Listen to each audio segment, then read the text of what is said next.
और विकास का, आस और विश्वास का, जन जन के जीवन की खुशहाली का दर्पण, जन जन के जीवन की खुशहाली का दर्पण। ये है कृषि दर्शन, ये है कृषि दर्शन, ये है कृषि दर्शन। नमस्कार, स्वागत अभिनंदन आप सभी का भारत सरकार के कृषि मंत्रालय के कार्यक्रम कृषि दर्शन में। और मैं हूं आपके साथ दीपा सिंह। किसान साथियों, कहते हैं कि परिवर्तन विकास का है पर्याय, यानी कि परिवर्तन ही विकास का पहला कदम है। और बदलाव जो है ये खेती किसानी में भी हमें दिखाई दे रहा है। और इन दिनों खेती किसानी में हमारे बहुत सारे प्रगतिशील और नवाचारी किसान जो है परंपरागत खेती से हटकर आधुनिक खेती को, नवाचारी खेती को, या यूँ कह लें कि प्रोग्रेसिव फार्मिंग को अपना रहे हैं और कई तरह के अभिनव प्रयोग भी कर रहे हैं। और इससे वो ना केवल अपनी आने वाली पीढ़ी के लिए कृषि के क्षेत्र में कई संभावनाओं के द्वार खोल रहे हैं, बल्कि लाखों का मुनाफा भी कमा रहे हैं। इन्हीं में से हमारे एक सफल और प्रगतिशील किसान हैं झुंझुनू जिले के देलसर निवासी धर्मवीर खीचड़ जी, जिन्हें अभी हाल ही में अभिनव किसान सम्मान से भी सम्मानित किया गया। आज हम जानेंगे इनकी कृषि यात्रा और इनके कृषि अनुभवों की जानकारी हमारी विशेष प्रस्तुति किसान की बात किसान के साथ के अंतर्गत। तो चलिए देर किस बात के, आइए कार्यक्रम की शुरुआत करते हैं। लेकिन उससे पहले देख लेते हैं हमारा पहला सेगमेंट, खबरें खेती की। किसान भाइयों नमस्कार, खबरें खेती की में आप सभी का स्वागत है। आइए सबसे पहले नजर डालते हैं खेती से जुड़ी आज की कुछ खास खबरों पर। जैविक और प्राकृतिक खेती समय की मांग, किसानों को मिलेगा फसल नुकसान का मुआवजा। बढ़ते तापमान को लेकर वैज्ञानिकों ने जारी की एडवाइजरी और ग्रीन हाउस बनाने के लिए मिलेगा अनुदान। केंद्रीय कृषि और किसान कल्याण मंत्री नरेंद्र सिंह तोमर ने कहा कि जैविक खेती से किसानों को बढ़िया उत्पादकता के साथ ही फसल के दाम भी ज्यादा मिलेंगे। केंद्रीय कृषि मंत्री नरेंद्र सिंह तोमर ने कोटा में श्री राम शांताय जैविक कृषि अनुसंधान केंद्र का उद्घाटन करते हुए कहा कि जैविक और प्राकृतिक खेती समय की मांग है। इससे जहां खेती की उत्पादकता बढ़ेगी, वहीं किसान को उसकी फसल का बढ़िया दाम भी मिलेगा। देश के कई राज्यों में लगातार जैविक खेती का रकबा बढ़ता ही जा रहा है। उन्होंने कहा कि कोटा में जो श्री राम शांताय जैविक कृषि अनुसंधान केंद्र खोला गया है, ये बेहद सराहनीय पहल है। इससे दूसरे किसानों को भी जैविक खेती करने की प्रेरणा मिलेगी। कृषि मंत्री ने कहा कि सरकार ने निकोबार और लद्दाख को जैविक खेती के लिए सर्वाधिक उपयुक्त मानते हुए केमिकल फ्री जोन घोषित किया है। इसी तरह यदि देश के अन्य भागों के किसान भी अपने अपने इलाकों में जैविक खेती करेंगे तो तीसरे साल उनकी जमीन को पूरी तरह केमिकल फ्री माना जाएगा और पूरे इलाके को केमिकल फ्री जोन घोषित किया जाएगा। इस मौके पर उनके साथ लोकसभा अध्यक्ष ओम बिरला भी मौजूद रहे। उन्होंने अनुसंधान में चल रही गतिविधियों के बारे में भी जानकारी ली। राज्य सरकार खरीफ फसल के नुकसान को लेकर 1,84,000 किसानों को फसल नुकसान का मुआवजा देगी। राज्य के आपदा प्रबंधन और सहायता मंत्री गोविंद राम मेघवाल ने बताया कि वर्ष 2021 में खरीफ फसल के दौरान 10 जिलों के 6,122 गांवों में 33% या इससे अधिक फसल खराबा हुआ था, जिसके लिए राज्य सरकार ने प्रभावित किसानों में से करीब 1,84,000 किसानों को 175 करोड़ रुपए का अनुदान भुगतान के वितरण के लिए स्वीकृति जारी कर दी है। वर्तमान में करीब 70 लाख किसानों को भुगतान किया जाना शेष है, जिनके भुगतान की कार्यवाही प्रक्रियाधीन है।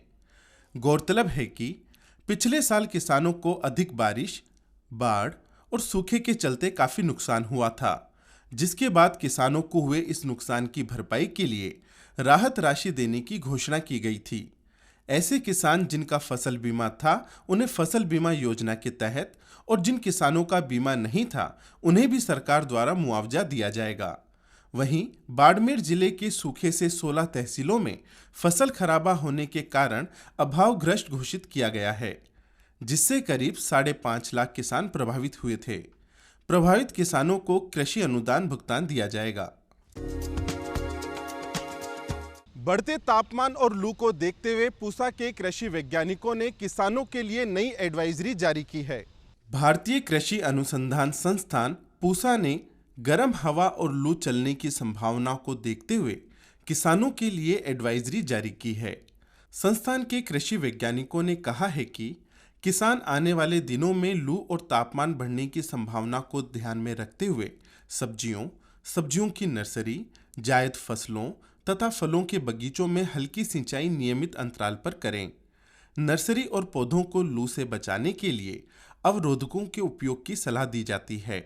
अनाज को भंडार गृह में रखने से पहले घर की अच्छी तरह सफाई करें तथा अनाज को अच्छी तरह से सुखा लें। कूड़े कचरे को जला या दबाकर नष्ट कर दें। भंडार घर की छत, दीवारों और फर्श पर 1 भाग मेलाथियान 50 EC को 100 भाग पानी में मिलाकर छिड़काव करें। भंडारण के लिए यदि पुरानी बोरियां इस्तेमाल करनी पड़े तो उन्हें 1 भाग मेलाथियान और 100 भाग पानी के घोल में 10 मिनट तक भिगोकर छाया में सुखा लें। किसान कटी हुई फसलों को बांधकर रखें। गहाई के बाद भंडारण से पूर्व उसे अच्छी तरह से सुखा लें। वहीं भिंडी की फसल में माइट कीट और प्याज की फसल में थ्रिप्स के अटैक की किसान निगरानी करते रहें। किसी भी फसल का प्रमाणित बीज ही खरीदें। राज्य सरकार किसानों को ग्रीन हाउस लगाने और उसमें खेती करने के लिए 70% तक की सब्सिडी दे रही है। देश में संरक्षित खेती को बढ़ावा देने के लिए सरकार किसानों को प्रोत्साहित करने के लिए अनुदान देती है, जिससे किसान green house, poly house, shade net house आदि लगाकर बाजार मांग के अनुसार उसमें खेती कर सकें। देश में कई किसान ग्रीन हाउस में सब्जी और फूलों की खेती कर अच्छा मुनाफा भी कमा रहे हैं। राजस्थान सरकार भी राज्य में किसानों को ग्रीन हाउस लगाने और उसमें खेती करने के लिए 70% तक की सब्सिडी उपलब्ध करा रही है। राष्ट्रीय बागवानी मिशन और राष्ट्रीय कृषि विकास योजना के तहत 2000 मीटर से 4000 मीटर तक के क्षेत्र में ग्रीन हाउस के लिए अनुदान दिया जाता है। ग्रीन हाउस के लिए किसान का चयन लॉटरी के द्वारा किया जाता है। इसमें सामान्य श्रेणी के किसानों को 50%, लघु सीमांत, अनुसूचित जाति और जनजाति के किसानों को 50% अनुदान के अलावा 20% अतिरिक्त अनुदान राज्य योजना से उपलब्ध करवाया जा रहा है। इसी प्रकार लघु सीमांत, अनुसूचित जाति और जनजाति के किसानों को ग्रीन हाउस और पॉली हाउस में 70% अनुदान दिया जा रहा है। किसान भाइयों, खबरें खेती की में आज इतना ही। आप देखते रहिए कृषि दर्शन। नमस्कार। किसान साथियों, कार्यक्रम में एक बार फिर आप सभी का बहुत बहुत स्वागत है। और जैसा कि मैंने कार्यक्रम की शुरुआत में आपको बताया कि आज हम बात करेंगे झुंझुनू जिले के देलसर गांव के हमारे प्रगतिशील और नवाचारी किसान धर्मवीर खीचर जी से। और आपको बता दें कि अभी इन्हें हाल ही में अभिनव किसान सम्मान से भी सम्मानित किया गया है और इन्हें सभी ऑर्गेनिक बाबा के नाम से जानते हैं। इन्होंने खेती किसानी में और आधुनिक खेती में और पशुपालन में कई तरह के नवाचार किए हैं। आज हम जानेंगे इनकी कृषि यात्रा और इनके कृषि अनुभवों की जानकारी खुद इन्हीं की जुबानी। इसीलिए आज हमने कार्यक्रम में आमंत्रित किया है हमारे प्रगतिशील और नवाचारी किसान धर्मवीर खीचर जी को। धर्मवीर खीचर जी, आपका हमारे कार्यक्रम कृषि दर्शन में बहुत बहुत स्वागत और अभिनंदन। और सबसे पहले तो आपको अभिनव किसान सम्मान की ढेरों शुभकामनाएं। धन्यवाद जी। सबसे पहले हम आपसे ये जानना चाहेंगे कि ये जो आपको राष्ट्रीय कृषि अनुसंधान संस्थान नई दिल्ली द्वारा जो अभिनव किसान सम्मान दिया गया है, हाँ। ये आपको किस विशिष्ट योगदान के लिए दिया गया है? थोड़ा सा हमारे किसान साथियों को बताइए। मैंने मेरे क्षेत्र में ये ऑर्गेनिक का प्रोडक्ट लगा रखा है। ऑर्गेनिक डेयरी कर रखी है। उसमें मेरे पास 20-25 पशु हैं, वो दूध देने वाले हैं, और 30-40 पशु हैं, वो छोटे हैं, जैसे अपने कटरी वगैरह छोटी पटरी है वो है। और मैं पूरा ऑर्गेनिक उनका गौमूत्र, उनका वो सेटअप लगा रखा है, अपना जीवामृत का सेटअप लगा रखा है। इनकी सब को देख करके हमारे कृषि विज्ञान केंद्र के हमारे कृषि अधिकारी जो लोग आते हैं, वो हमारे पास वो देख के और मेरे को दिल्ली तक पहुंचाया है उसने। और ये सभी नवाचार अलग अलग नवाचार कर रखे हैं मैंने। वर्मी कंपोस्ट का है, जीवामृत का, वेस्ट डिकम्पोजर का, अलग अलग कल्चर का कंपोस्ट है, इस तरह का वो कर रखा। तो उन्होंने मेरे को पीढ़ी नवाचार के लिए वहाँ पर तक पहुँचाया है। जी, धर्मवीर खीचड़ जी, सभी आपको ऑर्गेनिक बाबा के नाम से जानते हैं। हाँ जी। तो इसकी क्या खास वजह है? जो बाहर के लोग आते हैं, मेरा जो मैं प्रोडक्ट जो बनाता हूँ घर पे, अनाज पैदा करता हूँ, वो ख़रीदने के लिए आते हैं। तो उनको वो मेरे को ज़्यादा ऑर्गेनिक बाबा के नाम से ज़्यादा पहचान रखते हैं वो। और गुड़गांव के, इधर गुड़गांव के दूर दूर के लोग आते हैं, तो वो भी मेरे से प्रेरणा लेने भी आते हैं। वो सभी ऑर्गेनिक बाबा के नाम से पहचान कर रखी है उसने। धर्मवीर जी, आप आधुनिक खेती में और जैविक खेती में कई तरह के नवाचार कर रहे हैं। तो ऐसे कौन कौन से नवाचार कर रहे हैं जो आप अभी इस समय कर रहे हैं? थोड़ा सा हमारे किसान साथियों को बताइए। जैसे अपने गायों का गोबर का है, तो उनका वो क्या बायोगैस को काम में ले लेता हूँ, बायोगैस भी बनाता हूँ। और फिर उसमें अपना जो गौमूत्र है उसका बड़ा स्टॉक बना रखा है। उस गौमूत्र का और बायोगैस की सैलरी का जो एक जगह मिक्सचर करके और अपने उनको अलग स्टोर में ले जा करके, उसके बाद में अपने जो फसल है, जो पेड़ पौधे बगीचा है, सब्जियों में, वो उसमें बगीचे में, उसमें सभी में मैं वो देता रहता हूँ। इसमें क्या ये कल्चर का भी बहुत योगदान रहता है। जीवामृत, घन जीवामृत, ये भी मैं घर पे ही बनाता हूँ और उसको पूरी ऑर्गेनिक खेती उसी से मैं करता हूँ। तो धर्मवीर जी, इसका मतलब ये है कि आप प्राकृतिक खेती को, जैविक खेती को और आधुनिक खेती को बढ़ावा दे रहे हैं। हाँ जी। तो इन सब खेती को करने की प्रेरणा आपको कहाँ से मिली? 2008 से मैं डेयरी की थी मैंने। उसके बाद मैं 2009 में मैं अपने कृषि विज्ञान केंद्र में प्रशिक्षण लिया मैंने 1-1.5 महीने का। वहाँ से मेरे कृषि विज्ञान केंद्र से जैविक खेती की और डेयरी की वो सारी प्रेरणा मेरे कृषि विज्ञान केंद्र से, कृषि विभाग से, वहाँ से मैंने प्रेरणा मिली। अपने जो प्रशिक्षण लगते हैं उन्होंने मेरे को इनवाइट करते हैं और मैं वो प्रशिक्षण कोई प्रशिक्षण छोड़ता नहीं हूँ। और वहाँ पर मैं कृषि विज्ञान केंद्र डॉक्टर दयानंद जी हैं, तो वो मेरे से जुड़े हुए हैं और मैं उनसे जुड़ा हुआ हूँ। तो जब भी मेरे को कोई भी प्रशिक्षण होता है, कहीं पर भी होता है, तो वो मेरे को पहले सूचित कर देते हैं, मेरे को मैसेज भेज देते हैं। तो मैं उनसे बातचीत करके, उनसे लगाव रख के, और वहाँ से मेरे को ये जैविक खेती की प्रेरणा वहाँ से मिली है। धर्मवीर जी, आप प्राकृतिक खेती कर रहे हैं, जैविक खेती कर रहे हैं, तो इसके पीछे जब आप किन्हीं चीज़ों का निर्माण करते हैं तो उसकी क्या विधि है, ये हमारे किसानों के साथ साझा कीजिए। ये बहुत बढ़िया विधि है मेरी। मैं पहले अपने गायों का सेटअप बढ़िया तरीके से खुला हवादार टिन सेट लगा रखा है। उसके नीचे पक्का फर्श बना रखा है और दोनों तरफ है नालियों के द्वारा जो गौमूत्र है वो हमारे जो बड़ा स्टोर बना रखा है, उसमें गौमूत्र और गोबर दोनों जाके गोबर गैस से निकल के और वहाँ पर इकट्ठा हो जाता है। वो मिक्स होके हमारा वो फसलों के लिए तैयार हो जाता है। उसके बाद में मैं जो जीवामृत बनाता हूँ, जीवामृत में मैं जैसे अपने देसी गाय का गोबर है, देसी गाय का गौमूत्र है, अपने बाजरे का आटा है और ये अपना गुड़ है, सरसों की खड़ी है, इस तरह का वो उसमें डाल के उसमें डेली का मेरे को 200 लीटर जीवामृत मिल जाता है। वो जीवामृत हर फसल में जैसे स्प्रिंकलर जैसे फव्वारा सिस्टम है, ड्रिप सिस्टम है, बूंद बूंद सिंचाई, उसमें 50-50 लीटर 100-100 लीटर में अपनी फसलों में लगाता रहता हूँ, चलाता रहता हूँ। उसके बाद में मैंने बना रखा है अपने जो ये कल्चर बना रखे हैं। तो कल्चर में जैसे जिंक का कल्चर है, ऑक्टोवेटर का कल्चर है और अपना पोटास का अपना ये ट्राइकोडर्मा का कल्चर है।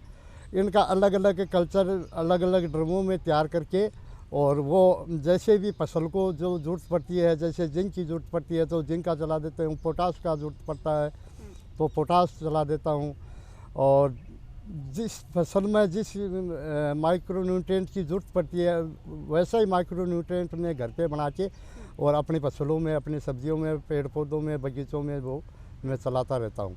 धर्मवीर जी, हमने सुना है कि आप पशुपालन भी करते हैं। हाँ जी। और इसी के संदर्भ में आपने एक डेयरी इकाई भी स्थापित कर रखी है। हाँ। तो आप खेती के साथ साथ जो पशुपालन करते हैं वो आप कैसे करते हैं और कितना आप मुनाफा कमा रहे हैं, ये हमारे किसान साथियों को बताइए। हाँ, मैं पशुपालन का भी एक ऑर्गेनिक तरीका अपना रखा है। उसमें घर का ही तो जैसे दाना है, बाहर का कोई खड़ वगैरह, चूरी वगैरह जो आती है वो मैं नहीं देता हूँ। मेरा घर का दाना है, जैसे गेहूँ है, बाजरा है, मक्का है और अपना चना है, उनकी दलिया बना के और पशुओं को खिला देता हूँ। और उनको खिलाने का तरीका भी मेरा अलग सिस्टम से है। लोग तो उसको बेच के खिलाते हैं, मैं उनको सूखा ही मेल देता हूँ और वो खा लेती हैं। और जो सिस्टम अपना ये बना रखा है चारे का, वो भी अलग से ही सिस्टम बना रखा है अपने। उसमें सब मिक्सचर चारा रखता हूँ, जैसे हरा चारा भी खिलाता हूँ, अपना गेहूँ जौ का जो भूसी आती है वो भी खिलाता हूँ, अपने चने का, सरसों का, वो सब मिक्सचर करके और पशुओं को खिलाता हूँ। तो पशु उसमें खूब चाव से भी खाते हैं और कोई पशु बीमार भी नहीं होता है। और पशु को मैं कोई बाहर से कोई डॉक्टर को वैसे बीमार होता ही नहीं है। पूरा उनका जो कीड़े का है अपना और वो है, वो घर पे ही उनको नीम का अर्क निकाल के या हल्दी खिला देता हूँ। ये ऐसा मतलब जैविक उनको खिलाना फलाना सारा वो जैविक करता हूँ। धर्मवीर जी, कुल मिलाकर आप जैविक सब्जियों का, जैविक फलों का उत्पादन भी कर रहे हैं। तो हमने सुना है कि आप बेमौसमी जो सब्जियां हैं उसके लिए आपने एक नई तकनीक ईजाद की है। तो ये तकनीक क्या है, ये हमारे किसानों को बताइए। देखिए, ये नई तकनीक ये है कि अपने जैसे सर्दियों में अगेती जो सब्जी होती है ना, उनका भाव अच्छा मिल जाता है, उनका रेट अच्छा मिल जाता है। ऑर्गेनिक का तो वैसे भी ज़्यादा बाज़ार भाव से ज़्यादा मिलता है, लेकिन वो लो टनल लगा के, मल्चिंग लगा के और अपना वो मल्चिंग पे ऊपर जैसे चढ़ाना है, लो टनल के अंदर ग्रीन हाउस लगा के उनमें वो सब्जियां मैं तैयार करता हूँ। वो बेमौसमी सब्जियां तैयार हो जाती है। तो उनका क्या है कि रेट भाव बढ़िया मिल जाता है। और मेरे कस्टमर जो आते हैं वो एक बार जैसे कोई सब्ज़ी 2 बार खा ली, 4 बार खा ली, तो उनको वो पहले बार जो सब्ज़ी मिलेगी ना, तो वो बढ़िया उनको स्वादिष्ट मिलेगी और बढ़िया टेस्ट आएगा उसमें। धर्मवीर जी, हमने सुना है कि आप समेकित कृषि प्रणाली को अपना रहे हैं, आप पशुपालन भी कर रहे हैं। इसके साथ ही क्योंकि राजस्थान में पानी की बहुत ज़्यादा कमी है, तो इसके लिए आप बूंद बूंद जो सिंचाई पद्धति है उसको भी अपना रहे हैं। थोड़ा सा हमारे किसान साथियों को बताइए कि ये सब आप कैसे करते हैं। हमारे जो एरिया है उसमें पानी की बहुत शॉर्टेज आ गई है। पानी की शॉर्टेज आने से अभी मैं ये सोच रहा हूँ, मेरे आर पार के जो किसान हैं, मेरे गांव के किसान हैं, उनको भी मैं बोलता हूँ। और ये मेरे कृषि विज्ञान केंद्र से भी मेरे को ये प्रेरणा मिली है कि आप पानी को बचा के रखो, पानी बहुत अमूल्य है। ये इसलिए मैंने क्या जल पॉन्ड बना रखा है। जल पॉन्ड में बारिश का, छात का जितना भी मेरा पानी इकट्ठा होता है, मैं उसको पानी को इकट्ठा करता हूँ। कुछ ट्यूबवेल का पानी भी ले लेता हूँ और इस पानी को मैं वैसे नालों में, वैसे धोरों में नहीं बहाता हूँ। मैं इसको अपने ड्रिप सिंचाई, बूंद बूंद सिंचाई से, फव्वारा सिंचाई से, मिनी फव्वारा सिंचाई से उसको मैं यूज में लेता हूँ। तो उनने क्या कि जैसे वैसे तो लगभग 90% पानी लगता है और इसमें 30% पानी लगता है, तो पानी की बहुत ज़्यादा बचत हो जाती है। इसलिए पानी का तो सदुपयोग बहुत ही ध्यान में रख कर करना पड़ता है। धर्मवीर जी, आपको खेती किसानी और पशुपालन के अंतर्गत कई अभिनव प्रयोग के लिए कई पुरस्कारों से सम्मानित किया गया, जिसमें अभी हाल ही में आपका अभिनव किसान सम्मान भी शामिल है। इसके अलावा आपके आगे की क्या योजना है कि आप आगे खेती किसानी में क्या नया करना चाहेंगे, ये साझा कीजिए हमारे किसानों के साथ। एक तो अपने पानी को है इसको बचा के रखना बहुत ज़रूरी है, और ये प्राकृतिक खेती है ना, इनको करना भी बहुत ज़रूरी है। ऑर्गेनिक खेती में ही मतलब ये जो बीमारियां आती है, हार्ट अटैक की बीमारी आती है, कैंसर की बीमारी आती है, ये सभी एक केमिकल से आती है। तो इनको ध्यान में रखते हुए मैं तो यही सोच रहा हूँ, किसानों को, मेरे किसान भाइयों को यही आदेश देना चाहता हूँ कि वो अपना ऑर्गेनिक खेती में ज़्यादा ध्यान दें और गौ आधारित खेती ज़्यादा करें। इसमें खिलाने वाले का और खाने वाले का भी स्वास्थ्य बढ़िया जचा रहेगा। तो धर्मवीर जी, अब आप जाते जाते हमारे किसानों को क्या खास सलाह या संदेश देना चाहेंगे ताकि वो भी आपसे प्रेरणा ले सके? मैं किसानों को यही प्रेरणा देता रहूँगा और सलाह देता हूँ कि ऑर्गेनिक को ज़्यादा बढ़ावा दें और अपने राजस्थान का जो पानी है उसको बचाने की ज़्यादा चेष्टा करें। बहुत ही बढ़िया आपका ये रहेगा। तो मैं समझता हूँ कि आप ये ऑर्गेनिक पर ज़्यादा ध्यान दें। बिल्कुल धर्मवीर जी, आपने बिल्कुल सही और सटीक बात करी कि ऑर्गेनिक खेती को यानी कि जैविक खेती को ही बढ़ावा मिलना चाहिए।